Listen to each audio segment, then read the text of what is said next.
Hi സുഹൃത്തുക്കളെ, ഒരറിവും ചെറുതല്ല. ഇതൊരു നിസ്സാര വർക്കായിട്ട് ആരും കാണരുത്. ഇത് ബാത്റൂമിന്റെ ഉള്ളിൽ, അതായത് ബെഡ്റൂമിന്റെ ഉള്ളിലൊക്കെ വരുന്ന ബാത്റൂമിന്റെ ഉള്ളിലേക്കുള്ള ഇറക്കാണ് ഇത് മാർക്ക് ചെയ്യുന്നത്. ഇതുപോലെ ബാത്റൂമൊക്കെ ഫുള്ള് വർക്ക് കഴിഞ്ഞിട്ട് കഴുകുന്ന സമയത്ത് ബെഡ്റൂമിലേക്ക് വെള്ളം എടുക്കാതിരിക്കണമെങ്കിൽ കറക്റ്റ് താഴ്ച നമ്മൾ റെഡി ആക്കി വെക്കണം. ഓവർ താഴ്ചയുണ്ടെങ്കിൽ നമ്മൾ സ്ലിപ്പായി വീകാനുള്ള സാധ്യതയും കൂടുതലാണ്. അപ്പോൾ ഇതൊരു എഞ്ചിനീയർ സൈറ്റ് ആയതുകൊണ്ട് അവർക്ക് കറക്റ്റ് അതിൻ്റെ ഒരു അളവുണ്ട്. മാക്സിമം വന്നിട്ട് ഒരു 3 സെൻറ്റി അളവിൽ നമ്മൾ ഇത് താഴ്ച കണക്ക് കൂട്ടിയിട്ടാണ് ചെയ്യുന്നത്.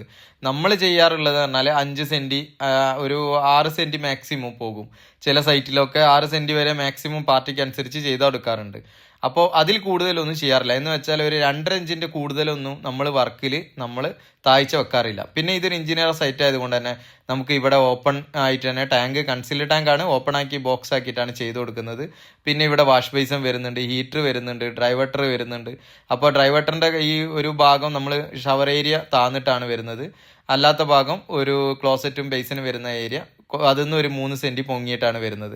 പിന്നെ ഓൾറൗണ്ട് നമ്മളൊരു ലൈൻസ് വരച്ചിട്ടുണ്ടാവും. അതിൽ പിന്നെ എല്ലാ ഏരിയകളും മാർക്ക് ചെയ്തിട്ട് കട്ടിങ് കൊടുക്കും. കട്ടിങ്ങിൽ പൊടിയാണ് ഏറ്റവും വലിയ ഒരു ബുദ്ധിമുട്ടുള്ളത്. പക്ഷെ അത് നമ്മൾ മാക്സിമം ഒരു ടവലോ അല്ലെങ്കിൽ ഇതുപോലെ മാസ്കോ എന്തെങ്കിലുമൊക്കെ വെച്ചിട്ട് അതിനെ കവർ ചെയ്തിട്ട് നമ്മൾ കട്ടിങ്ങും ചിപ്പിങ്ങും ഒക്കെ തീർക്കും. അത് കഴിഞ്ഞിട്ടാണ് പൈപ്പ് സെറ്റിങ് തുടങ്ങുന്നത്. അപ്പോൾ തുടർന്നുള്ള വീഡിയോസിൽ ഇതിൻ്റെ മറ്റുള്ള കാര്യങ്ങളും കൂടെ കാണാം. ഇതുപോലെ നമ്മൾ ഡ്രൈ വാട്ടർ ചെയ്യുന്ന ഏരിയ ഉണ്ടെങ്കിൽ അത് ജാഗോർ ആണെങ്കിൽ കുറച്ച് കൂടുതലായിട്ട് കട്ടിങ് താഴ്ചയാക്കിയിട്ട് തന്നെ കട്ട് ചെയ്യണം.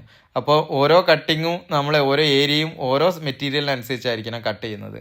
അപ്പോൾ ഒരറിവും ചെറുതല്ല.